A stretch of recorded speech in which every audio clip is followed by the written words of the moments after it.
KBS 열린 토론.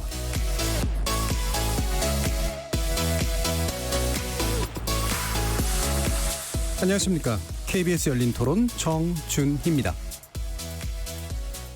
아마 지금보다도 훨씬 더 비대면식으로 나가겠죠, 당연히. 그리고 이제 뭐 재택근무도 훨씬 많이 늘어날 것이고, 있던 직업들도 많이 없어질 것이고, 원격 수업도 굉장히 활성화될 거라고 저는 봐요. 그러다 보면은 그건 있을 수 있겠네. 저기 이제 앞으로 이제 도로 사정은 좋아질 수는 있겠네. AI가 인공지능 로봇이 이제 인간의 자리를 이제 많이 차지할 것으로 보여지죠. 사람들도 뭐 다른 일을 많이 연구해야 하지 않나라고 봐요. 자기 일자리를 기계한테 뺏긴다 그래서 그거를 기계를 원망할 게 아니고 우리도 더 인간도 더 노력을 해야 된다고 보죠. 드론이 이제 활성화 된다는 것도 되고요. 얼마 전에 패스트푸드나 이런 데도 충분히 인공지능이 다 되고 있고요. 지금 이미 일상생활 속에 많은 인공지능이 들어와 있다고 생각합니다. 예를 들어서 뭐 여행업이나 항공업이나 요즘 되게 어렵다고 하니까 그런 일에 종사하시는 분들도 굉장히 많은 타격을 입을 것 같고, 제가 얼마 전에 TV 보니까 영상 화면에 띄워가지고 하객들을 불러 모은 거를 봤었거든요. 결혼식이 그런 식으로 바뀔 수도 있겠구나라는 좀 생각을 하긴 했어요. 아니면은 스몰 웨딩이나 그런 게 훨씬 더 활성화될 수도 있을 것 같기도 하고. 코로나 팬데믹 얘기도 있었는데 이제 엔데믹이라고 하더라고요. 이제 끝나지 않을 것이다. 엔드리스라고 해서 엔데믹 얘기가 나오던데, 삶 자체가 뭔가 많이 바뀌었다라고 느끼는 게 이게 일상이 될 것 같아요. 그래서 언택트나 이런 것들이 이제 향후에는 훨씬 더 우리가 더 자연스럽게 느끼지 않을까 싶네요. 사실 이번 코로나를 겪으면서 느꼈던 게 그 유럽 쪽 사람들 느낀 것 같아요. 자기들이 더 이상 우월한 그게 아니다라고 그런 걸 느낀 것 같고, 그래서 우리가 뭐 이렇게 패배주의에 젖을 필요도 없고, 그런 측면에서 서로가 서로를 다시 보게 되는 계기가 되지 않았나. 그래서 뭐 우월주의가 좀 줄어들고 패배주의가 좀 줄어들면 서로 좀 더 동등해지지 않을까요? 거리에서 만나본 시민들의 의견 어떻게 들으셨습니까? 특별기획 포스트 코로나 시대 되돌아갈 것인가 나아갈 것인가. 오늘은 그 세 번째 시간, 통섭과 융합의 시대 정신으로 만납니다. 코로나19의 대유행은 지금까지와는 다른 세상, 뉴 노멀, 새로운 표준 시대를 성큼 앞당겼는데요. 예기치 않은 감염병 사태로 인해 인류는 지금까지 한 번도 가보지 못한 길을 걷고 있습니다. 물론 코로나19 사태가 완전히 부정적인 것만은 아니어서 새로운 가능성의 길을 또 열어주기도 했는데, 예컨대 감염을 줄일 수 있는 비대면에 대한 수요가 늘어나면서 좀 흐릿했던 4차 산업혁명이 가시화되고 있는 와중이기도 합니다. 또 이런 흐름은 포스트 코로나 시대에 더욱 발전할 것이라고 전망되고 있는데요. 과연 코로나 이후의 시대, 우리의 삶과 세계에 가져올 변화는 무엇일까요? 또 새로운 시대 정신은 어떻게 만들어질 수 있을까요?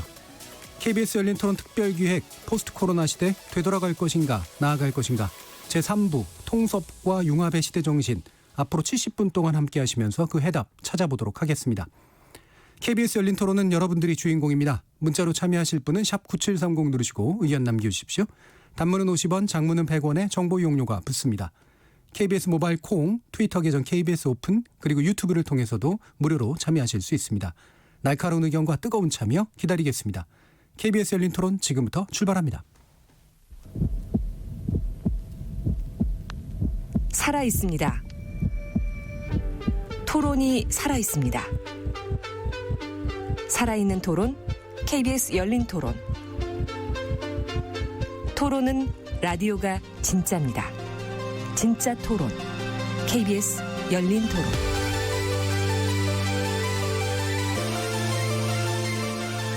자, 오늘 함께해 주실 특별한 손님 소개하겠습니다. 뇌과학자이시고요. 인공지능 전문가이시기도 한데요. 카이스트의 김대식 교수 모셨습니다.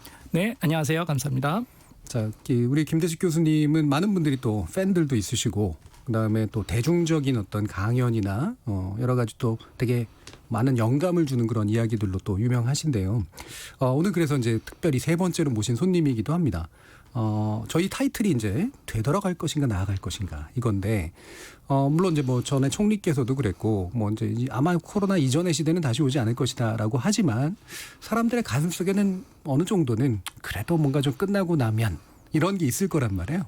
어떨 거라고 보세요? 제 생각에는 급격하게 앞으로 나가면서 동시에 급격하게 되돌아갈 것 같습니다. 예. 다시 말해서 앞으로 우리가 이야기를 하겠지만 기술적인 면에서는 급격하게 앞으로 나가겠죠. 예.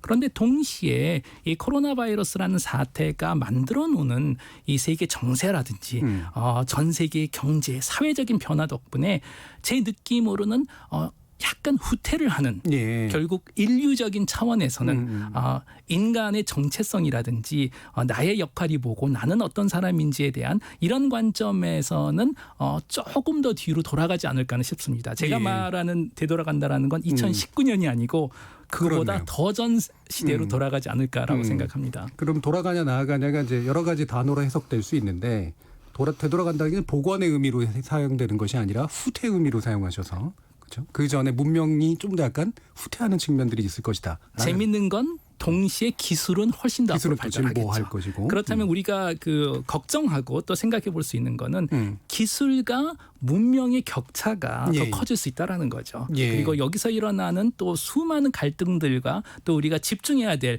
이슈들이 있지 않을까 싶습니다. 흔히 이제 문화지체라고 이제 표현을 하는데 맞습니다. 그죠? 네. 예, 진보된 것과 이제 정체 또는 후퇴된 것 사이의 격차가 커질 것이다. 네, 예. 그렇습니다. 예를 들면 어떤 게 있을까요?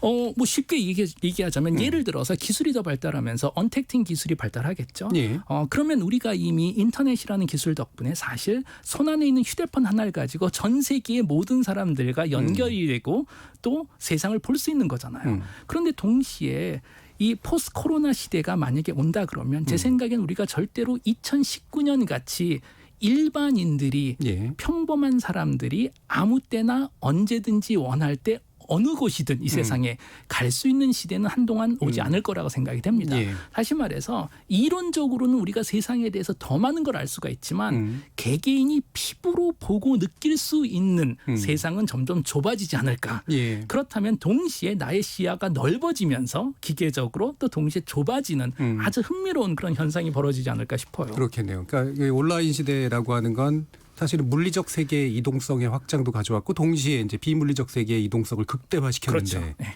그 비물리적 세계의 극대화된 이동성은 더 나갈 거겠지만 그렇죠. 물리적 물리적인 이동성은 사실 되돌아가지 않을까, 거꾸로 가지 않을까 이렇게 생각하시면 될 것 같아요. 저희 인류가 세상에 등장한 게 뭐 한 30만 년 정도 됐다라고 항상 이야기를 하는데 지난 30만 년 동안 정치인이나 탐험가나 특별한 사람들이 아닌 일반인들이 예. 본인이 태어난 나라 그렇죠. 그 마을을 떠나서 해외를 직접 체험한다라는 것은 최근 일이죠. 상당히 최근 상당히 최근 일이죠. 뭐 미국이나 유럽 같은 경우에도 뭐 글쎄요 2차 대전 이후라고 얘기를 해야 될까요? 예. 우리나라 같은 경우엔 더 최근 일이고 그렇죠. 결국 우리가 바깥에 나가서 그래? 런던이란 도시가 있긴 있어? 파리 에펠탑 이렇게 생긴 거야? 이걸 책에서 읽는 것이 아니고 내 눈으로 보고 경험하고 또 그 나라 사람들을 직접 볼 수 있는 기회는 사실 예. 지난 20년, 30년이 최근이었는데 이 기회가 다시 줄어들 수가 있겠죠. 예. 그럼 아주 재밌는 일이 벌어지는 게 인터넷의 발전을 통해서 우리가 세상에 대한 어마어마한 수준의 정보는 받겠죠. 그리고 이 수많은 정보 중에 상당히 많은 정보는 사실 가짜 뉴스일 겁니다. 네. 저희가 추후에 또 인공 그 지능에서 이야기를 하겠지만 정보의 양은 늘어나고 정보의 질은 줄어들겠죠. 이 경우에 사실 가장 중요한 것은 성숙한 시민이 직접 보고 검증할 수 있는 기회가 저는 아주 예. 치명적으로 중요하다라고 생각해요. 네네. 그런데 포스트 코로나 시대에는 그런 기회가 줄어들면 줄어들지 더 늘어나지는 않지 않을까. 이렇게 된다면 내가 검증할 수 없는 정보가 훨씬 많아지는데 예. 그중에서 뭐가 참이고 뭐가 가짜 뉴스일지 구별하기가 점점 어려워지지 않을까 싶습니다. 그러니까 체험과 직접 검증이라는 게 같이 발전했던 시대가 있었는데 그렇죠. 지금 이제 그 부분이 역전될 수 있는. 그렇죠. 그러니까 우리가 예를 들어서 뭐 유럽의 중세기라든지 아니면 우리나라 뭐 조선시대 같은 경우에도 사실 세상에 대해서 우리가 어떻게 알았겠어요. 예. 정부나 아니면 큰 기업이 세상에 대해서 이야기를 해주면 책에서 듣는다든지 소문을 통해서 듣고 그러다 보니 뭐 유럽 같은 경우에도 중세기에 예를 들어서 그런 게 있었잖아요. 뭐 중국 사람들은 뭐 팔다리가 4개씩 있고 뭐 별의별로 괴물 같은 그런 네. 이야기가 있었잖아요. 본 적이 없으니까. 네. 그런데 20세기에 들어와서 저는 우리가 20세기 이야기를 할 때 항상 뭐 세계화의 시대라고 이야기를 했는데 이 세계화의 가장 핵심은 물건과 서비스의 세계화도 중요하겠지만 개인이 예. 세상을 체험할 수 있는 그 세계화가 가장 핵심적으로 중요했다고 생각해요. 그리고 어떻게 보면 열린 사회, 민주주의 사회에서는 그게 핵심이었던 것 같고 그런데 이제 그런 기회가 살짝 조금씩 줄어들지 않을까. 예. 저는 분명히 올해 가을 정도 되면 분명히 사업하시는 분들은 해외에 나가실 수 있을 거예요. 뭐 코로나 바이러스 테스트를 하든 뭐 항체 여권을 들고 다니든 어떻게 해서라도 일반인들이 그렇게 다닐 수 있을까요? 예. 거기에 대해서는 조금 조심스럽네요. 현재로서는. 알겠습니다. 자, 이 포스트 코로나 시대 좀 상당히 좀 뭐랄까요? 희망적이기보다는 약간 암울해 보이는 그런 측면에 대한 지적이 일단 나왔는데 그 얘기 좀 더 뒤에서 좀 들어보면서요. 일단은 약간 돌아가서 많은 분들이 이제 뇌과학이라고 하는 걸 요즘 많이 좀 알고도 계시긴 하지만 여전히 좀 궁금하신 분들이 좀 있으실 네네. 거예요. 그리고 뇌과학에 대한 설명 간단히 좀 부탁드릴게요. 뇌과학은 말 그대로 인간의 뇌를 연구하는 그 예. 과학입니다. 그런데 재밌는 건 당연히 지금 이 방송을 듣고 계시는 모든 분은 뇌를 가지고 계십니다. 뇌가 없었다면 예, 짐작컨댄. 뭐 짐작은 우리가 해줘야 되겠죠. 예. 뇌가 없으시다면 지금 저희 말을 못 알아듣겠죠. 테니까. 다시 말해서 예. 지금 청취자들이 로봇이거나 좀비일 경우에는 예. 저희가 나누는 대화가 아무 의미가 없습니다. 아무도 이해를 못하기 때문에 지금 지구에 유일하게 인간만이 인간의 뇌를 통해서 타인의 언어를 이해하고 생각에 공감하든 공감하지 않는 그런 지능을 보일 수가 있겠죠. 예. 그럼 이제 그 기계가 궁금한 거예요. 뇌를 사실 열어보면 인간의 두개골을 열어보면 뭐 저도 처음에 뇌과학을 시작했을 때 가장 놀라운 점이 뭐냐면 이제 실험을 하기 위해서 두개골을 열었는데 뇌를 딱 본 순간 가장 신기한 게 하나도 없더라고요. 예. 말 그대로 그냥 고깃덩어리인 거예요. 한 징그럽게 생기고 뭐 한 1.5kg 정도 되죠.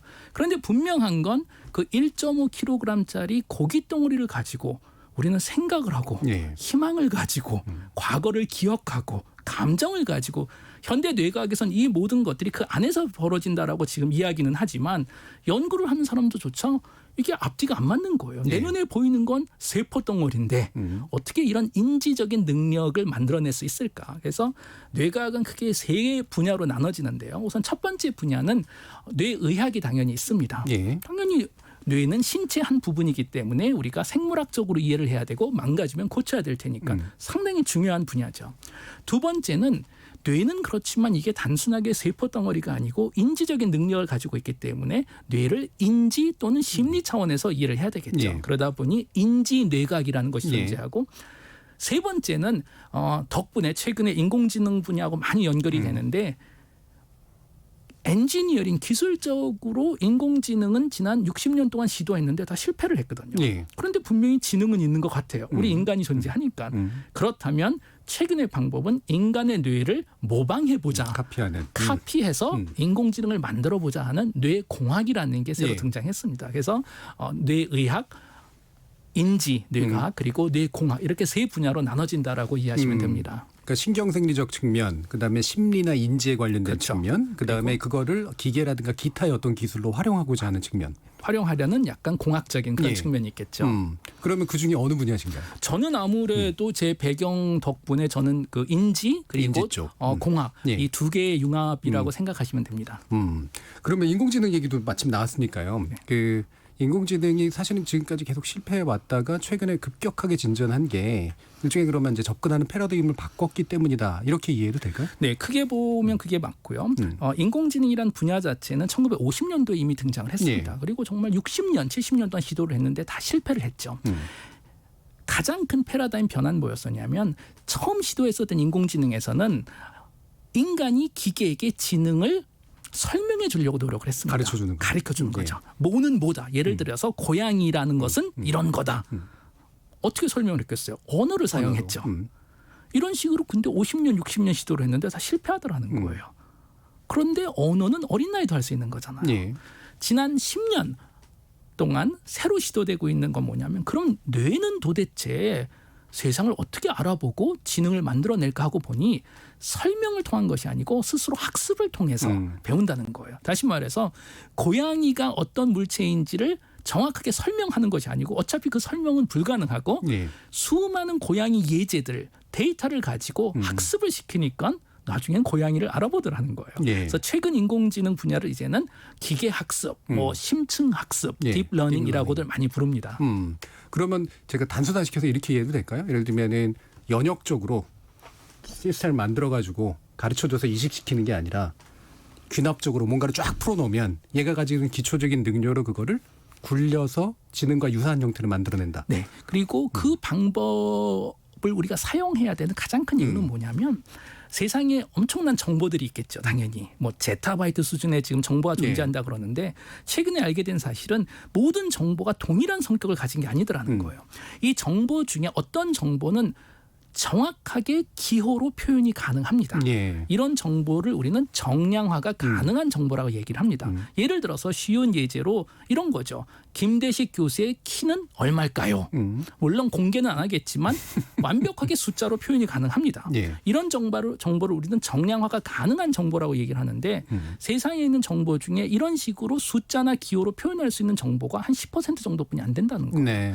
우리는 그동안에 빅데이터 분석을 한 게 아니었었어요. 우리는 스몰 데이터 분석을 하고 있었습니다. 예. 그 나머지 90%는 어떤 데이터일까 하고 보니 언어나 기호 또는 숫자로 완벽하게 표현이 안 되는 정보라는 네. 거예요. 예를 들어서 아까 예제하고 비슷하게 이번에는 새로운 질문은 김대식 교수의 성격은 어떨까요? 당연히 어떤 숫자를 표현할 수 있겠지만 그 숫자로 제 성격이 당연히 완벽하게 표현될 수는 없겠죠. 예. 이런 정보는 우리는 정량화가 불가능한 정보라고 그러고 세상에 있는 정보의 90% 정도가 그런 정보라는 거예요. 예. 그런데 우리 인간은 학습을 통해서 정량화가 불가능한 정보도 인식을 하고 보편화하다 보니 최근 인공지능 분야에서는 비슷한 방법을 사용하고 있는 거죠. 그리고 인공지능 분야에서 패러다임이 바뀌면서 동시에 우리는 빅데이터 시대에 살고 있죠. 네. 예전에는 접근할 수 없었던 양의 정보가 접근하는 거예요. 어마어마한 고양이 글쎄요. 뭐 몇 가지의 고양이를 인터넷에서 찾을 수 있을까요? 뭐 수억 가지겠죠.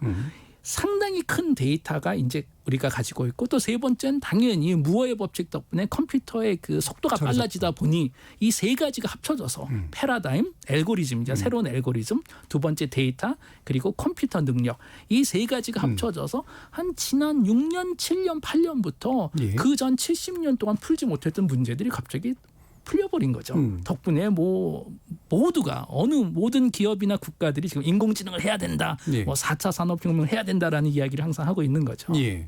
자, 이렇게 뭔가 패러다임의 전환과 함께 또 기술적인 처리 능력이나 이런 게 결합돼 가지고 확실히 이제 달라지는 시점이 왔었는데 예전에 이걸 티핑 포인트라고 했던가요? 예. 근데 이게 코로나와 맞물릴 거라고는 사실은 예상은 안 했는데 아무도 예측을 예. 못했죠. 그럼 이 코로나와 맞물리면서 이와 같은 변화가 어떤 효과로 증폭되리라고 보세요? 지금 그 두 가지는 이미 보이고 있습니다. 첫 번째는 뭐냐면 그 말씀하셨던 대로 코로나 사태를 예측한 사람은 아무도 없습니다. 어떻게 예측을 하겠어요? 말 그대로 이거는 블랙 스원이죠. 정말 예측하지 못했던 큰일이 벌어지고 자, 그런데 아까 제가 말씀드렸던 것 같이 최근 인공지능의 기반은 학습 그리고 데이터입니다. 예. 자, 그렇다면 코로나 이전에 우리가 만들어낸 인공지능 시스템은 코로나 이전 세상에 대한 데이터가 누적돼 있었겠죠. 그렇겠죠. 예. 뭐 소비자는 이런 걸 선호한다. 뭐 영화는 이런 게 잘 뭐 팔리더라. 어쩌고 저쩌고 수많은 데이터가 있었는데 그 데이터를 가지고 이제 학습을 시켜서 서비스를 하고 있어요. 네. 코로나가 등장하면서 세상이 바뀌었거든요. 다시 말해서 지금까지 만든 인공지능 시스템들을 대부분 새로 학습시켜야 됩니다. 네. 코로나 전 데이터와 코로나 이후의 데이터가 완전히 달라지고 있기 때문에 지금으로서는 그래서 우선 첫 번째는 그런 그 효과가 있고요. 두 번째 조금 더 그 큰 문제는 뭐냐면 그렇다면 이 인공지능 시스템이 학습에 사용하는 데이터가 어디서 나온 걸까요? 지금까지 그 데이터는 국가가 만든 것도 아니고 사실 대기업이 만든 것도 아니고 대부분 소비자들이 자발적으로 인터넷에 올린 데이터입니다. 이른바 소셜 데이터라고 하죠. 소셜 네트워크 데이터죠. 그런데 여기서 문제가 있지 않겠어요?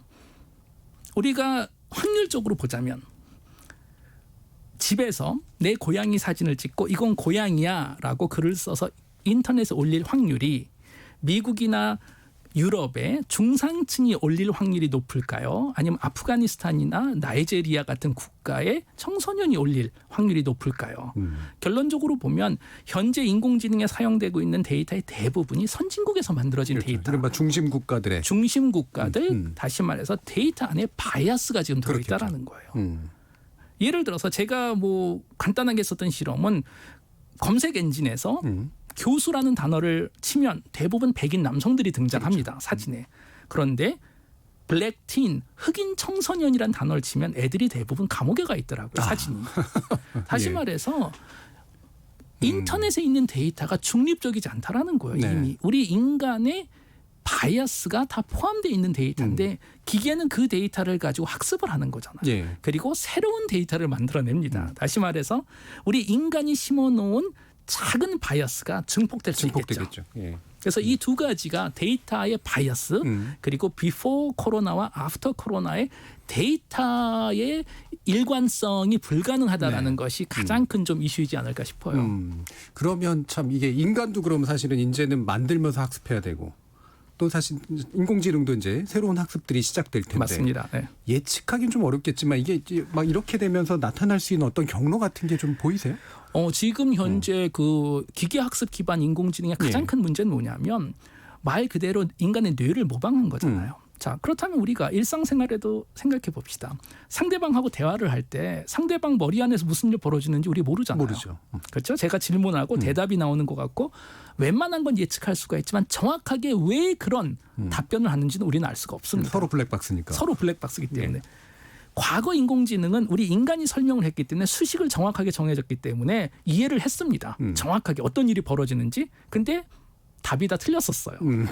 기계학습은 답이 맞아요. 예. 그런데 왜 그런 답을 냈는지 우리가 이해할 수가 없습니다. 블랙박스이기 때문에. 그러다 보니 상당히 많은 분들이 이 기계학습 인공지능은 아주 그 중요한 뭐 예를 들어서 비행기 제어라든지 예. 국가 경제 제어 같은 데는 사용하기 상당히 조심스럽다라는 얘기를 하는 게 그 이유입니다.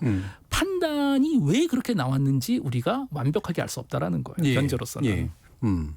그렇기 때문에 사실은 얘네들이 어떤 식으로 뭔가 반응을 보일지도 현재로서는 알 수 없는. 네. 왜냐 우리가 예측할 수 있다면 그건 또 인공지능이 아니겠죠. 그렇겠죠. 사실 지능의 핵심 중에 하나가 약간의 자유도잖아요. 그렇네요. 예. 내가 인풋한 거를 아웃풋한다면 그건 지능이 아니겠죠. 완벽하게 예측 가능한데. 그러니까 결론은 뭐냐면 우리 인간이 원하는 것 자체가 약간 이중성을 가진 거예요. 예. 우리는 창의적이고 스스로의 지능을 보이는 무언가를 만들고 싶은데 동시에 살짝 두렵기도 하죠. 그렇죠. 예. 그게 만들어지면 얘가 나를 어떻게 할지 모르는데. 그렇죠. 그 자율성이라는 게 상당한 이슈지 않겠어요. 네. 인간은 항상 기계를 만들었고 기계의 핵심은 인간의 능력을 항상 능가했습니다. 뭐 예를 들어서 자동차는 인간보다 빠르잖아요. 예. 망치는 인간의 주먹보다 셉니다. 아무 문제가 없어요. 왜냐? 결국 그 망치를 드는 사람이 나고 운전하는 사람이 나기 때문에. 컨트롤은 나한테 있으니까. 그렇죠. 그런데 상상을 해보세요.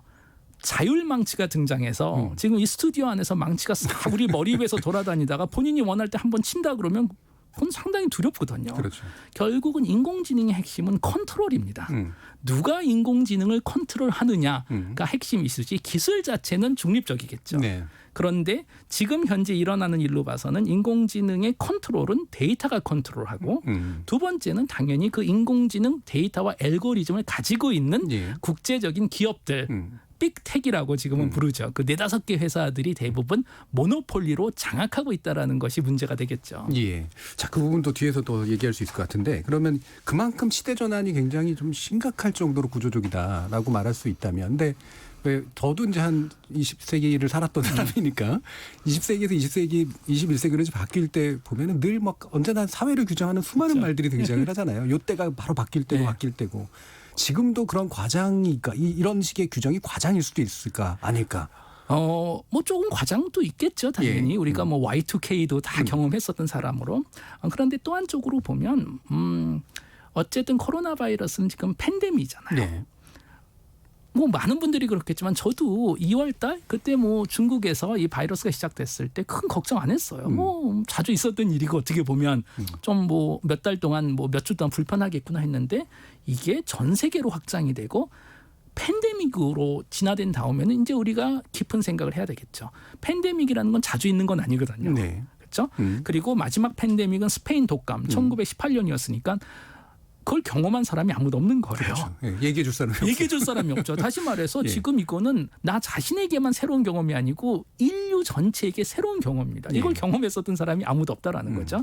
그리고 두 번째로는 우리가 어마어마하게 서로 엉키고 세계화된 세상을 만들어 놓다 보니 전 세계에서 팬데믹이 걸려서 생산과 소비와 투자가 동시에 0이 된 적은 한 번도 없었거든요. 그렇죠. 이렇게까지 연쇄된 적이 없었으니까. 경제학자들도 그러니까 멘붕인 거잖아. 이거를 설명할 방법이 현재로서는 없기 때문에. 그래서 그런 관점에서 봤을 때 분명히 저는 새로운 시대가 만들어지고 있다라고는 생각을 해요. 그러나 예. 그럼 질문을 하겠죠. 앞으로 세상이 어떻게 될까요? 그걸 어떻게 예측하겠습니까? 그럼, 미래 예측은 불가능하고 제가 미래 예측을 할 수 있다면 제가 뭐 KBS 1 라디오에서 지금 이걸 하고 있겠어요. 돗자리 깔고 어디에 예. 앉아서 대돈을 벌겠죠. 예. 미래 예측은 불가능하지만 우리가 트렌드는 예측해 볼 수가 있습니다. 그리고 그 트렌드는 우리가 과거에서 볼 수가 있겠죠. 결론은 뭐냐면 어쨌든 세상에서 벌어지는 일은 인간이 하는 거기 때문에 인간의 행동, 생각의 범위는 정해 있거든요. 어차피. 그렇다면 과거에 한번 우리가 팬데믹이 일어났을 때 이게 뭐 14세기 흑사병이 될 수도 있고 뭐 16세기 뭐가 될 수도 있고 쭉 보니까 패턴이 있긴 있어요. 예. 그 패턴은 뭐냐면 팬데믹이 끝나고 나면 분명히 세상이 달라진다라는 건 맞습니다. 그런데 그 새로 변한 세상이 갑자기 하늘에서 떨어진 적은 한 번도 없다라는 거예요. 예. 나중에 분석을 해보니까 팬데믹 이후에 있었던 변화들이 이미 그 전에 5년, 10년 전부터 조금씩 벌어지고 있었는데 바깥에 표현이 되지 못하고 있다가 예. 팬데믹이라는 것이 어떻게 보면 뚜껑을 연 거예요. 그래서 지금 많은 분들이 얘기하는 건 대부분 팬데믹은 시대의 새로운 트렌드를 만드는 것이 아니고 존재하던 트렌드를 가속화시킨다. 뭐 그레이트 엑셀러레이터라고 많은 이야기를 합니다. 다시 말해서 우리가 포스트 코로나 시대가 궁금하다면 한번 보면 되는 거예요. 지난 5년 10년 동안 전 세계 그리고 대한민국에서 어떤 트렌드들이 만들어지고 있었나. 예. 그리고 이 중에서 모든 트렌드가 가속화되진 않겠죠. 한 개, 두 개, 세 개 정도는 가속화될 수 있다라고 우리가 가설은 해볼 수가 있습니다. 그렇죠. 이를테면은 아까 말씀하신 물리적 이동 트렌드는 뭔가 어디선가 멈출 그렇죠. 테고. 네. 예. 이를테면 비대면 같은 데서 나타나는 뭐 아마존의 성장이라든가 그렇죠. 이런 것처럼. 그러니까 예를 들어서 그런 거죠. 우리 인간의 행동을 쭉 분석해 보면 거시적으로 보면 사실 범위가 정해져 있습니다. 우리 인간은 언제나 혼자 뭘 하던가 다른 사람들하고 함께 하던가 예. 실내에서 뭘 하던가 실외에서 뭐를 합니다. 그러니까 이 곱하기 2 테이블인 거예요. 기술이 없었던 시대에는 인간은 그냥 대부분 혼자 실내에서 뭘 하던가 실외에서는 다른 사람들하고 뭘 함께 했습니다. 네. 근데 기술이 들어오면서 이제 엉키기 시작해요. 그렇죠. 예를 들어서 지난 20년 동안 휴대폰 모바일의 발전은 지금 와서 보니까 우리가 한 건 뭐냐 하면 실내에서 하던 행동을 이제 실외에서 가능하도록 만든 기술들인 거예요. 예를 들어서 예전에는 전화를 하려면 그거는 집 안에 들어와야 됩니다. 근데 길거리에서 할 수 있어요.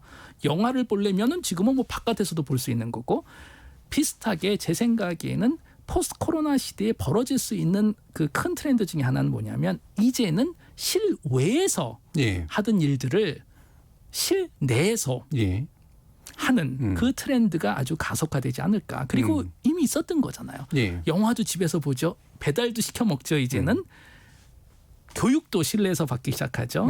미팅도 실내에서 하고 수많은 실외에서 했었던 행동들이 실내로 들어가지 않을까라는 예. 예측은 해볼 수 있습니다. 그럼 이렇게 또 이해가 되네요. 사실 휴대폰 등장할 때 그런 식의 진단들이 있었는데 아까 전화 얘기도 하셨지만 우리가 바깥에 나가면 말 그대로 아까 말씀하셨던 다른 사람과의 활동을 하고 그렇죠. 안에서는 개인적으로 고립되거나 그렇죠. 이런 식인데 지금은 안에서 연결되는 활동을 하고 그렇죠. 바깥은 사실 휴대폰만 보면서 그렇죠. 단절된 행동을 하는데 그렇죠. 이런 방식들이 아마 진척이 그렇죠. 될 것이다. 그게 아주 재밌는 게 뭐냐면 우리 인간은 사실 그 두 가지 니즈를 동시에 만족시키려는 그런 게 좀 있어요. 예. 뭐 진화적인 이유는 있습니다. 당연히 우리 인간도 뭐 생명체다 보니 뭐 우리 유전을 뭐 확장시키고 나를 위해서 뭘 하려고 그러겠죠. 당연히 생명체 자체는 생물학적인 차원에서는 이기주의적으로 행동을 하겠죠. 그런데 동시에 우리 인간은 또 영장류잖아요. 예. 우리는 사회성이 있어야 됩니다. 그러다 보니까 우리 인간은 동시에 혼자 있고도 싶고 타인하고 같이 있고도 싶은 거예요. 예. 혼자 있으면 외롭고 같이 있으면 또 귀찮아요.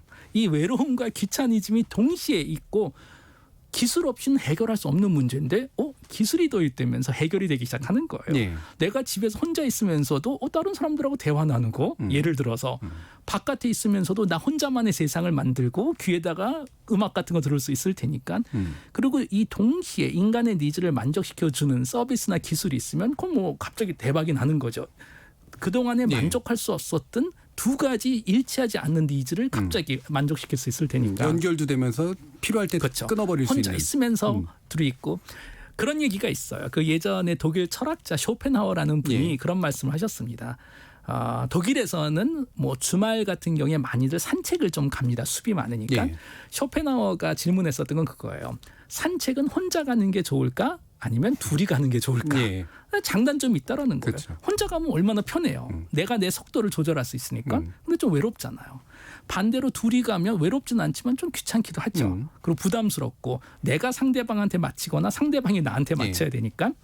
그러니까 쇼펜하우어가 제안한 건 혼자 함께 산책을 하라는 거예요. 둘이 가되 서로 얘기는 하지 말아라.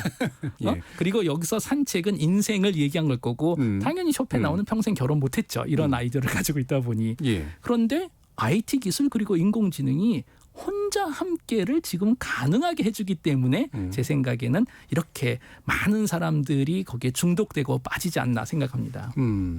그러면 그 부분을 약간 뇌과학적인 측면으로도 보면 그러니까 인지 쪽하고 이제 공학 쪽을 연결시키시잖아요.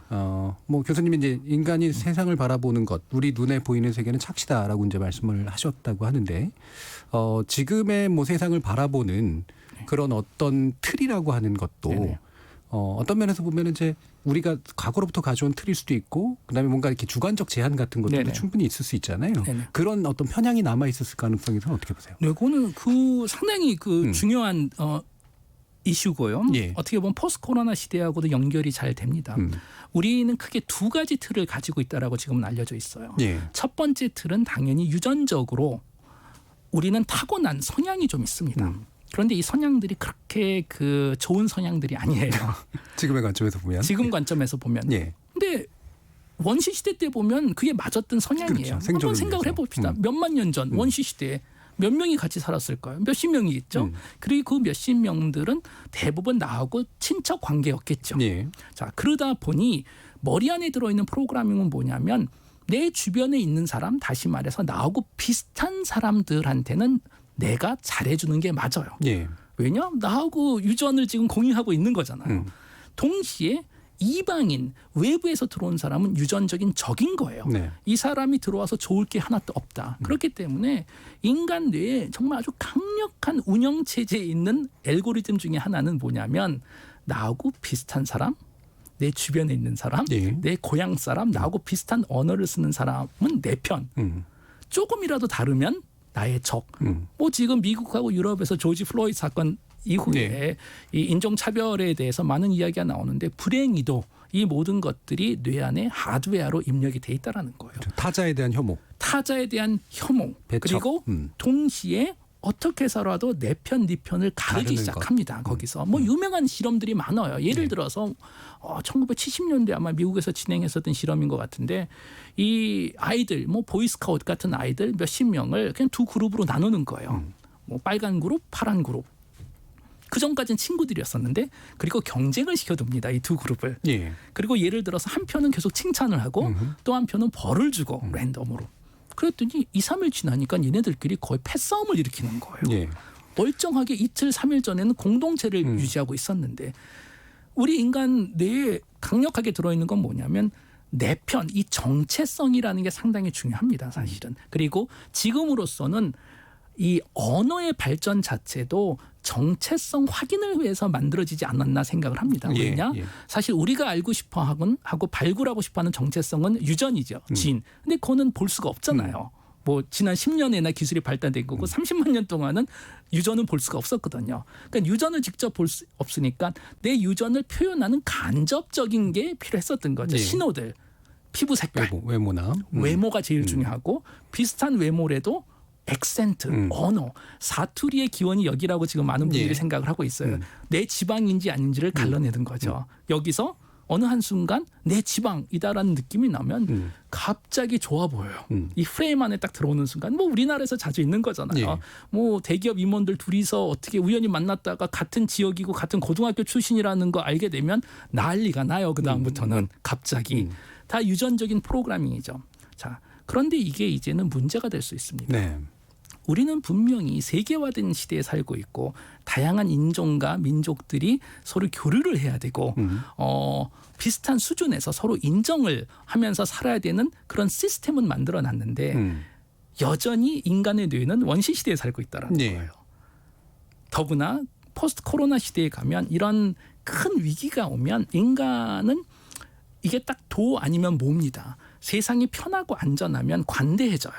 합리적으로 되고 관대해지고 시야가 넓어지고 그런데 위험한 상황이 딱 가는 순간 시야가 팍 좁아지고 다시 예전 모드로 돌아가기 시작합니다. 다시 말해서 포스트 코로나 시대에 세상은 점점 발달할 텐데 제가 아까 그 말씀을 드린 어쩌면 우리는 되돌아가지 않을까라는 것은 좀 더 생존 모드로 돌아가지 않을까. 좀 더 내 편 가리기, 정체성. 그래서 예를 들어서 미국 같은 경우에도 지금 이 백인들 같은 경우에는 백인들의 정체성을 찾으려고 하는 거잖아요. 결국은 뭐냐면 인종차별이 문제가 되고 이런 시위들이 있을 때 어떻게 보면 그거를 이해하고 이 문제를 해결하려고 하는 것이 정답일 텐데 거기에 대한 더 거부감, 우리끼리 더 똘똘 뭉치자라는 이런 그 트렌드도 동시에 있지 않을까 싶습니다. 그게 이제 굉장히 저도 중요한 문제 같은데 흔히 뭐 고립주의라든가 뭐 민족주의라든가 이런 것들이 발호한다라고 얘기하는데 이게 이제 저는 그런 가설이 있거든요. 왜냐하면 이동하고 이주하고 섞여 사는 것이 사실 장기적으로 필요한 일인데 이게 인간이 가지고 있는 발달시켜온 또는 유전적으로 남아있는 것들의 용량을 넘어서서 너무 급격하게 섞이고 이동이 되면서 사실은 안에 강한 자극들이 생겨났다. 그래서 이제 이런 트럼프주의라든가 뭐 이제 브렉시트 같은 현상들이 나타나고 있다라고 봤거든요. 근데 이게 코로나 같은 것들이 닥치면 이게 생존의 문제를 바로 직결이 되면서 그걸 가속화시키겠죠. 말씀하신 진단도 좀 비슷할 것 같은데. 저는 이런 생각을 가지고 있어요. 뭐 제가 여기서 역시 그 뇌과학자이기 때문에 뇌과학 또는 생물학적으로 인간을 이렇게 해석하면 몇몇 분들이 그럼 뭐 그런 시대로 달아가자는 거냐 얘기하는데 절대 그렇지 않고 저는 당연히 문명을 좋아하는 사람이고 국제화된 사회를 좋아하지만 지금 그 진행자님이 말씀하신 것 같이 속도 조절은 필요해 보입니다. 왜냐? 결국 우리 머리가 아직까지 원시 시대에 있는데 너무 극단적인 아무리 좋은 방향이라도 너무 극단적으로 빨리 지나가게 되면 역효과가 날 수 있다라는 거예요. 우리가 아무도 원하지는 않는. 그리고 여기서 저는 교육이 정말 중요한 역할을 사실 하지 않을까 싶은데요. 우리 인간한테 주어진 계몽을 하기 위해서 주어진 도구가 그렇게 많지는 않습니다. 사실은 뭐 그중에 제일 중요한 게 교육이겠죠. 그런데 교육에서 중요한 포인트가 하나 있는데요. 그건 뭐냐면 저는 그 현대 사회에서 특히 포스트 코로나 시대에서 교육의 순서는 살짝 좀 달라져야 되지 않을까 싶습니다. 그 이유는 역시 또 뇌과학적으로 있는데요. 우리 인간의 뇌가 사실 태어날 때 완성된 상태로 태어나진 않습니다. 여러 이유로 미완성된 상태에서 태어나서 결정적 시기라고 불리는 특정 시기 동안에 경험을 통해서 뇌가 완성이 되기 시작합니다. 동물마다 좀 다릅니다. 뭐 오리 같은 경우에는 결정적 시기가 태어나서 몇 시간, 고양이는 4주에서 8주, 원숭이는 태어나서 1년 정도고 인간은 태어나서 10년에서 12년 정도가 결정적 시기라고 알려져 있어요. 이때 경험하고 배우고 듣고 냄새 맡고 들은 것들이 인간의 하드웨어를 세팅해 버립니다. 마지막으로. 그러다 보니 우리 다 고향 좋아하잖아요. 뭐 저도 해외에서 오랫동안 살다가 고향인 한국으로 오니까 마음이 너무 편한 거예요. 그 왜 편할까요? 당연히 대한민국이란 사회가 나의 뇌를 완성시킨 사회다 보니까 당연히 편하겠죠. 자, 이런 관점에서 제가 사실 이런 얘기하고 다니면 다른 교수님들이 너무나 싫어하시는데 그냥 할게요. 저는 개인적인 생각으로는 대학교 교수보다 초등학교 선생님들이 월급을 더 많이 받아야 된다고 생각을 합니다. 그 이유는 뭐냐면 대학교 교수가 틀린 얘기를 하는 건 뭐 저는 틀린 얘기 많이 해요. 인터넷에 가면 다 찾아볼 수 있어요. 위키피디아 가면. 성인이 교정할 수 있다는 거죠. 거죠. 성인이 교정할 수가 있습니다. 그런데 초등학교에서 배운 것들은 이게 학생들의 하드웨어가 돼버리기 때문에 바꾸기가 상당히 어렵습니다. 그래서 이런 관점에서 초등학교 선생님의 책임이 훨씬 더 크다라는 거죠. 그래서 저는 가능하다면은 이 결정적 시기 때 초등학교 때 같은 경우에는 보편적인 지식을 가리키는 게 낫지 않을까. 수학이나 논리 또는 언어 그리고 한 특정 국가의 역사나 사회 시스템은 결정적 시기가 끝난 이후에 가르쳐줘야지 그렇지 않고 지금같이 어렸을 때부터 내가 태어난 국가나 세상이나 종교 정보를 기반으로 뇌가 완성이 되면 국제사회에서 토론이라는 게 사실 불가능하죠. 정체성을 만드는 교육이 먼저 되면 안 된다는 말씀이시네요. 그렇습니다. 그러니까 이게 결국에 말씀을 들어보면 뭐 OS를 바꿔야지, 네. 인간의 OS를 바꿔야지 이제 우리가 적응이 가능한데 이 OS 세팅이 잘하도록 만드는 교육과 그렇죠. 그다음에 약간의 속도 조절을 하면서 뭐 애플리케이션이라고 할까요? 그렇죠. 적합한 애플리케이션들을 네네네. 맞습니다. 구비하는 네네. 이런 과정이 필요하다라는 말씀까지 주셨는데요. 우리 청취자분들도 오늘 아마 흥미로운 얘기 들으면서 많은 부분 또 궁금하시고 의견도 좀 있으실 것 같아요. 한번 들어보고 가겠습니다. 정희진 문자 캐스터.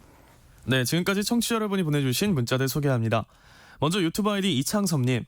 오프라인 비즈니스가 아니라 온라인 비즈니스가 성공했듯이 거의 모든 부분이 온라인화 되는 것이 당연한 사회가 올 것이라고 생각합니다. 여기서 중요한 건 온라인 문화에서 철학이 어떻게 작동할지가 아닐까요? 야생화 편지님. 코로나가 국가들의 경쟁력 순위를 바꿀 수 있을 겁니다. 모디스가 코로나 이전으로 경제 회복이 가능한 나라는 우리나라가 유일할 거라고 하던데요. 코로나 사태 초기 적극적 대응이 가져온 결과일까요? 문자로 김주용님. 코로나 이후 대학 교육부터 없어져야 한다고 생각합니다. 방송통신대나 사이버대학과 같은 온라인 교육이 대세가 돼야 하는데 기득권 대학의 저항 때문에 온라인 교육이 실현되기가 어려울 것 같습니다. 장호민님. 개인들의 경제 상황도 극과 극이 되고 생활 방식도 극과 극이 될 것으로 보입니다. 그러다 보면 인구는 점점 더 줄어들지 않을까요? 김영주님. 코로나 이후에는 자유보다 통제가 더 강화될 것 같습니다. 우리나라에서 마스크 판매의 정부 통제와 같은 거죠. 경제 분야도 시장 경제보다 양적 완화와 같은 정부 통제 형식이 더 일상화될 겁니다. 서구에서도 정부의 통제를 잘 따르지 않는 국가는 이번 코로나 사태에서 감염자 수가 더 높았으니까요.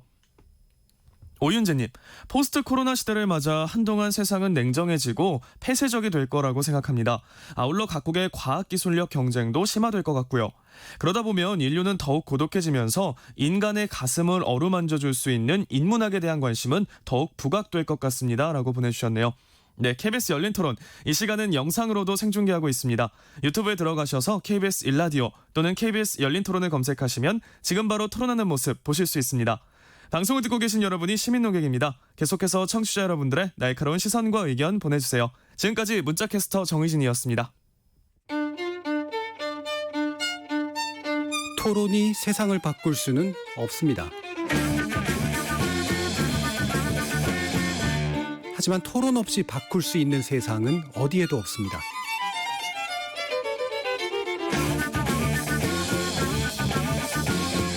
세상의 선한 변화를 갈망하는 당신. 정답이 아니라 질문의 힘을 믿는 당신. 우리 KBS 열린 토론에서 만납시다.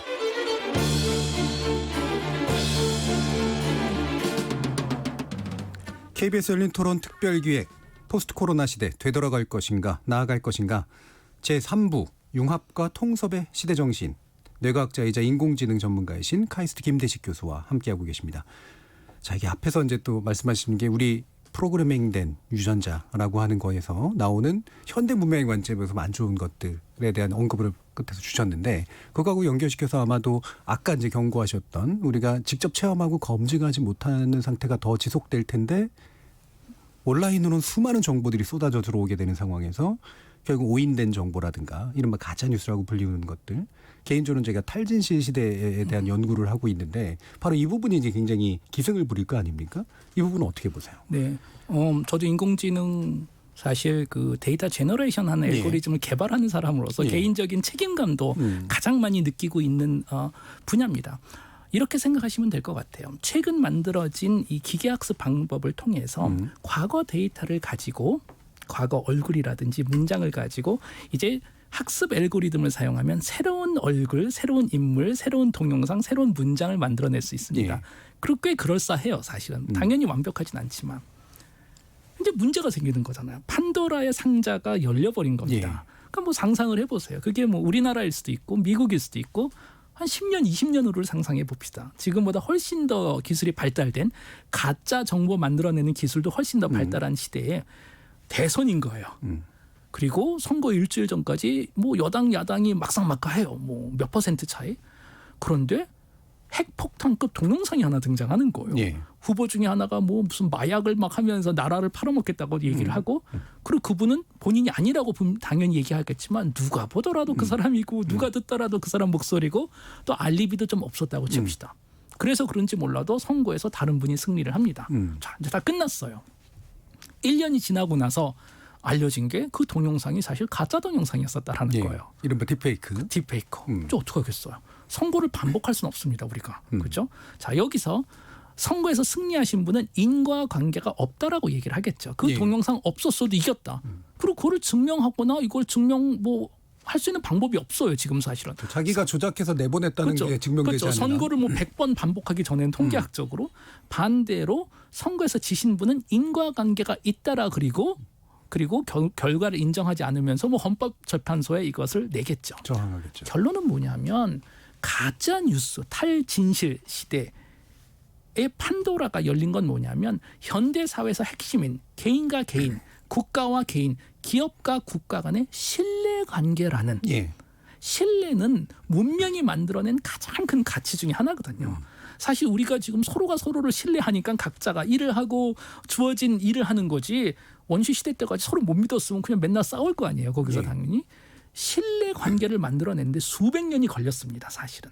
그런데 이 가짜 정보, 페이크 뉴스를 통해서 신뢰관계가 사회에서 하루아침에 무의미해지는 저는 이것이 가장 좀 무서운 사회이지 않을까 싶고 더구나 이 트렌드는 이미 몇 년 전부터 있었는데 포스트 코로나가 여기에 플러스 알파를 해준 건 인간을 생전 모두로 바꿔놨다는 모두 자체가 시야가 좁아지는 저는 이런 생각이 들어요. 이런 딥페이크 기술 같은 게 1970년도 80년도에 나왔다면 국가적으로 범국가적으로 협약을 했을 것 같아요.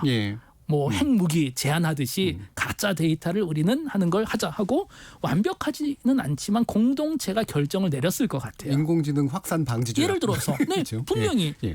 그런데 시기가 타이밍이 안 좋은 거예요. 지금은 어떤 시대냐? 이미 존재하는 협약조차도 다 깨지고 있는 시대에 미래의 위험성을 줄 수 있는 요소를 지금 국가적 협약 절대로 불가능하겠죠. 더구나 가짜 뉴스가 이제는 무기가 되고 있는 세상이죠.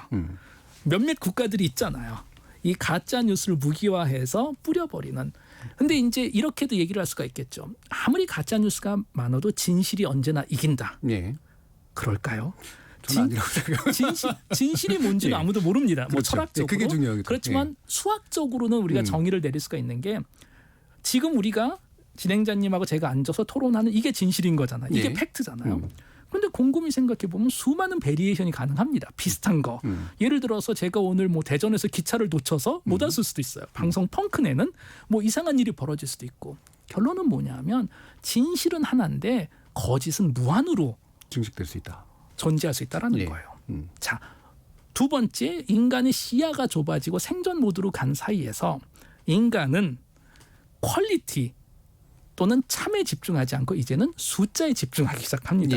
이것이 어떻게 보면 인간의 합리적인 모드하고 생존 모드하고 다른 게 합리적인 모드일 때는 사유나 문장의 진정성과 진실성을 스스로 이해하려고 노력을 하는데 이 생존 모드에 가는 순간 이제는 우리가 집단 모드로 변해서 대부분 사람들이 하는 것. 불이 나면 대부분 사람들이 도망가는 대로 그냥 도망가는 거예요. 불이 안 났을 땐 내가 어디로 갈까 하고 우리가 계획을 짤 수가 있는데 이런 관점에서 인터넷에 있는 정보에 참보다 거짓 정보가 더 많고 사람들이 그걸 믿기 시작한다면 이게 계속 역효과가 나서 더 많은 사람들이 더 믿게 되겠죠. 그래서 저는 개인적으로 당연히 인터넷 세상에서 그리고 미래 언론은 대부분이 인터넷일 테니까 거짓 정보가 결국은 갑이 되는 결국은 컨트롤하는 세상이 오지 않을까 싶습니다. 그리고 이 정보 분석 예를 들어서 정보 이론을 연구하시는 분들 결과에 보면 참보다 거짓이 훨씬 더 빠르게 확산됩니다. 그렇더라고요. 왜냐하면 더 재밌거든요. 사실은 2016년 미국 대선에서 페이크 뉴스가 훨씬 더 빨리 훨씬 더 넓고 빠르게 최근에 많은 분들이 연구하는 건 그거예요. 이제 백신에 관련으로 미국이나 유럽 같은 데는 백신 반대 운동들이 또 있잖아요. 수많은 또 소문으로 백신을 맞으면 이상한 병이 걸린다고 그런 식으로 그리고 그런 것도 있던데 요새는 이 코로나 바이러스 자체도 백신으로 세상을 컨트롤하기 위해서 뭐 빌 게이츠가 만들어냈다라는 말도 안 되는 얘기인데 인터넷 상에서 이 정보들을 보니까 상당히 신뢰를 받고 있다라는 거예요. 놀라울 정도로. 그리고 그 백신이 중요하다라는 진실보다 백신이 위험하다라는 가짜 정보가 훨씬 더 널리 퍼져 있다라는 겁니다. 현재로서. 그러니까 이거는 어떻게 보면은 우리가 코로나 바이러스 백신이 만들어진 이후에도 정책적으로 실질적으로 큰 문제가 될 수 있겠죠. 그렇죠. 적어도 60% 정도가 이 백신을 맞아야 되는데 거부하면 끝인 거잖아요. 효과가 없는 거죠. 결국은. 자, 그래서 말씀처럼 이렇게 그러니까 진실이라는 건 한 가지 버전이라면 그것이 변형 조금만이라도 약간 거짓이 들어가도 그건 거짓이기 시작하고 많이 거짓이 될 때까지 굉장히 양이 많아지는데 이 양이 집단을 만들어낼 수 있고 지금 같은 생존 모드에서는 그 집단의 힘으로 뭔가를 하려고 하는 성향이 나오기 때문에 결국에는 가짜 뉴스라든가 그릇된 정보가 상당히 힘을 발휘하고 갑이 될 수 있다. 네, 맞습니다. 제가 최근에 뭐 어쨌든 저희도 이 코로나란 사태를 또 처음 경험하고 또 뭐 직업이 교수니까 전 세상을 이해해야 되는 거잖아요. 그래서 좀 옛날에 읽었던 책들을 좀 다시 꺼내서 읽기 시작하는데 그래서 최근에 이탈리아 철학자 안토니오 그람시 책을 좀 많이 다시 읽기 시작했어요. 근데 그런 얘기를 하더라고요. 그분이 뭐 그 파시즘 시대 때 오랫동안 감옥에 계셨잖아요. 그래서 수많은 생각을 하셨는데 그 중에 하나가 그런 말씀하셨더라고요. 고전 세대, 지난 시대가 사라지기 시작하고 새로운 시대가 아직 도착하기 전 그 중간에는 대부분 괴물들이 등장하더라. 그걸 위기라고 부르죠. 그걸 위기라고 부르는 거죠.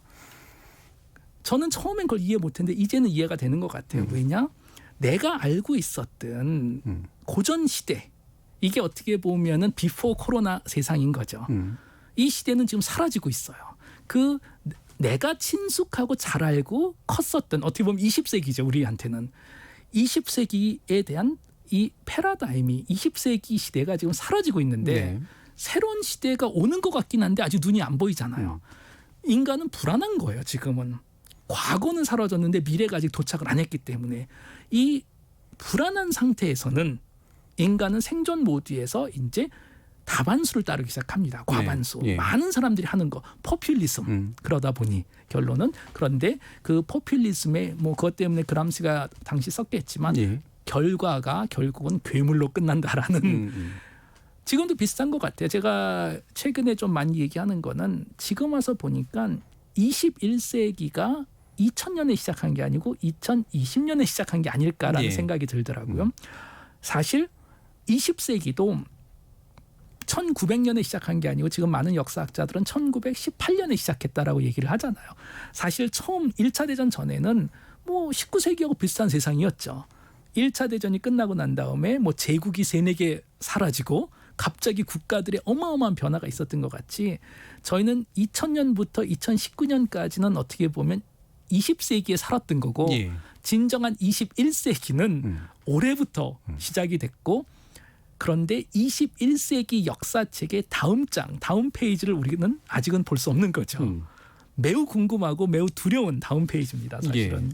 이 포퓰리즘 얘기를 해주셨는데 이게 충분히 이제 우려할 만한 상황이 되고 있는 건 맞고 실제로 그런 효과도 나타나고 있는데 이게 또 한 가지 반대 우려도 있는 게 포퓰리즘이라는 말을 쓰시는 분들이 엘리트주의에 또 막혀가지고 또 쓰시는 경우도 되게 많잖아요. 그러니까 결국에는 대중들이 엘리트를 무시하고 말을 안 따른다라는 생각 때문에 그럴 수 있고.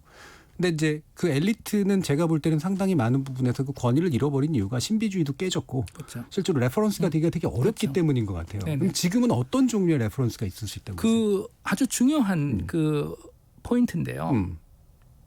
포퓰리즘을 얘기하면서 말씀하셨던 대로 뭐 포퓰리즘 잘 못 배우고 뭐 미국에서 얘기하는 뭐 화이트 트래시다. 저는 이건 절대로 적절하지 않다고 생각을 합니다. 이해를 해야 되는 거잖아요. 한두 명이 아니고 수많은 사람들이 소외감을 느끼고 자괴감을 느낀다면 이건 문제가 있는 거잖아요. 최근에 와서 곰곰이 생각하니까 세계화와 포퓰리즘이 분명히 서로 인과관계를 준 것 같긴 합니다. 세계화 어떻게 보면은 1989년에 이제 이 러시아가 붕괴되고 나서 세계가 뭐 하나가 되고 역사가 끝났다라고 얘기를 하고 어떻게 보면 서방이 역사에서 승리를 했다라는 휴브리스가 생겼던 거잖아요. 20세기에 들어와서 뭐 히틀러도 이기고 소련도 이기고 이제 우리뿐이 안 남았다. 역사의 종말이라는 후쿠야마의 책도 있고 그리고 21세기는 당시 생각에는 90년도 트렌드가 그였었잖아요. 전 세계가 다 자본주의가 되고 전 세계가 다 민주주의가 된다. 미국이나 유럽식의. 그리고 중국 같은 경우에도 그러니까 우리가 우리 쪽 안으로 품어주고 자본주의 시장 경제를 만들면 언젠가 민주주의가 될 거다라는 것이 교과서적인 내용이었습니다. 미국이 키워줬죠. 그렇죠. 근대화 이론이라는. 그런데 10년, 20년이 지나니까 세상이 다른 데가 있는 거예요. 네. 그리고 또 하나가 우리가 아주 중요한 거를 이해하지 못했던 것 같아요. 보통 이런 분들은 이제 다보스맨이라고 얘기를 하죠. 1년에 한 번씩 다보스에 가서 왜 여전히 그런 데 가시는지는 잘 이해 못하겠지만 막 듣고 와가지고 얘기하시죠. 네, 거기서 그분들이 보니까 프라이빗 젯 타고 오신 다음에 환경 문제를 걱정하시더라고요. 가지고 자, 이분들이 가졌던 생각은 그거예요. 자, 세계화가 되고 전 세계의 생산과 소비가 플랫해졌잖아요. 예. 그러면 당연히 경제학적인 고정 경제학적인 이론으로 보면 가장 효율적인 시스템은 맞아요. 네. 생산도 올라가고 평균 GDP도 어마어마하게 올라가고 다 좋죠. 네. 그런데 우리가 잊었던 게 하나 있는 것 같아요.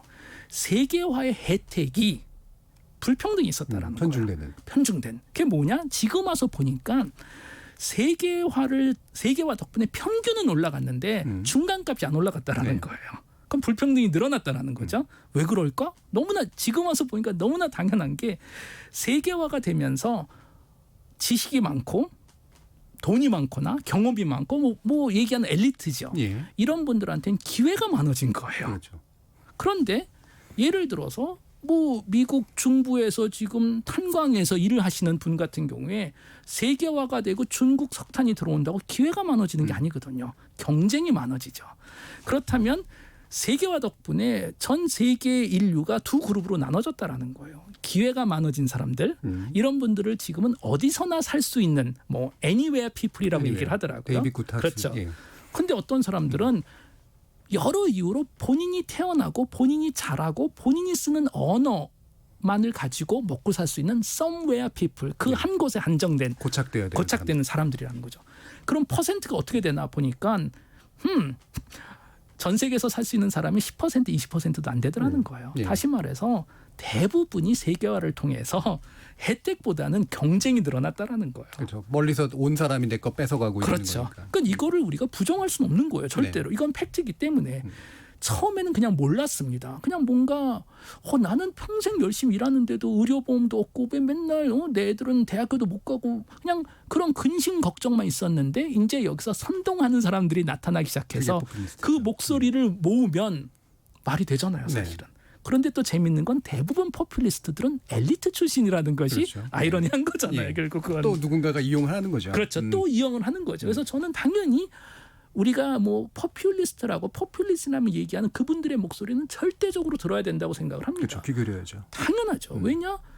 세계화에서 혜택을 못 받았는데 예. 그렇기 때문에 무슨 일이 있어도 재분배는 저는 일어나야 된다고 생각하지만 그렇다고 그래서 동시에 그 목소리들이 또 엘리트에서 나온 또 자기네들의 그렇죠. 목표를 위해서 예. 선동하는 그 정치적인 건 또 막아야 되겠죠, 당연히.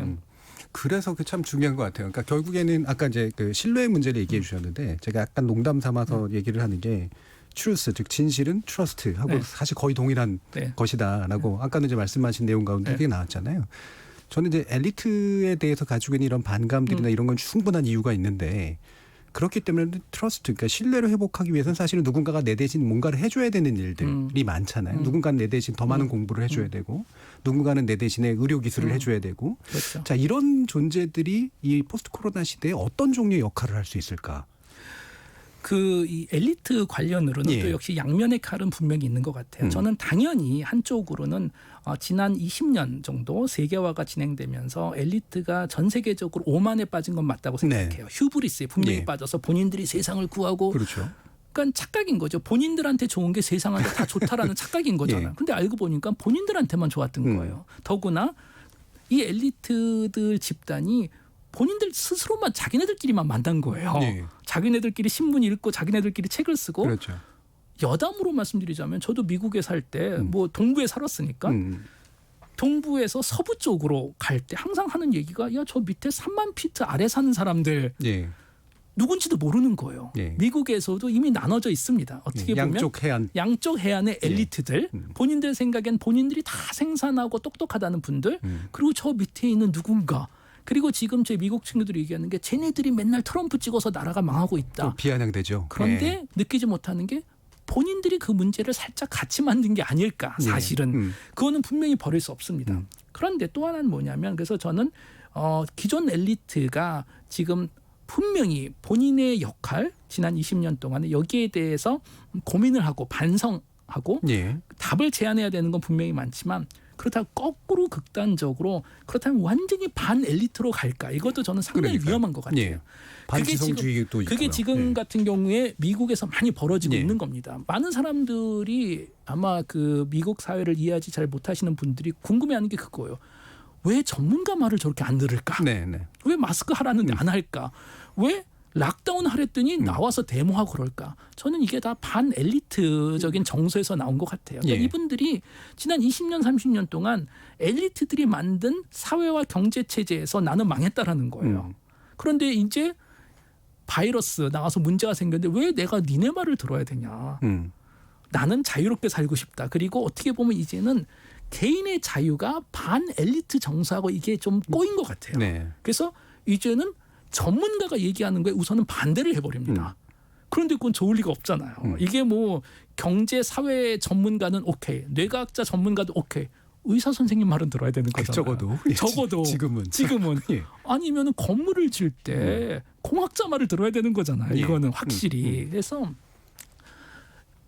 저는 지금 이 상태에서 엘리트들이 제일 먼저 해야 되는 건 신뢰를 다시 찾아야 된다고 생각을 해요.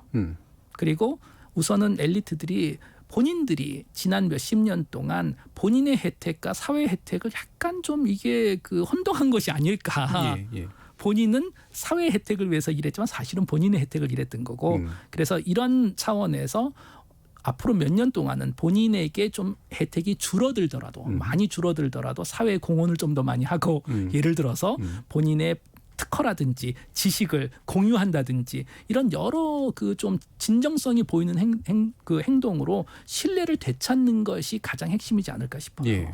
제가 그 부분에서도 저도 생각은 일단 엘리트라는 표현도 저 그래서 좀 조심해서 쓰고 있긴 한데 그게 마치 위계의 상층인 것 같잖아요. 그래서 예를 들면 의사면 그냥 의사인데 네네. 마치 되게 높은 계급인 것처럼 생각하고 그렇죠. 교수는 그냥 교수인데 그렇죠. 마치 사회를 내려다보는 것처럼 네. 하고 사실 수평조를 좀 넓혀서 네네. 각각의 분야가 가지는 어떤 위임된 어떤 힘이 있는 것일 네네. 뿐이지 맞습니다. 그게 상층과 하층을 가르는 게 아니어야 되는 어떤 거잖아요. 그 노벨 수상자 아마 예. 그분은 물리학에서 노벨상을 받으신 분인 것 같아요. 그분이 얘기를 하더라고요. 노벨상 받고 나서 뭐 강연을 해서 뭐 학교에서 질문을 했는데 노벨상 받고 나니까 뭐 어떻게 다르냐 했더니 뭐 여러 이야기를 하다가 근데 가장 큰 변화는 사람들이 자기들한테 자기가 알 수 없는 문제에 대해서 그렇게 많이 물어본대요. 예. 세계 평화. 그렇죠. 자기는 아무것도 모른다. 자기는 뭐 레이저 연구하고 그러는 사람인데 예.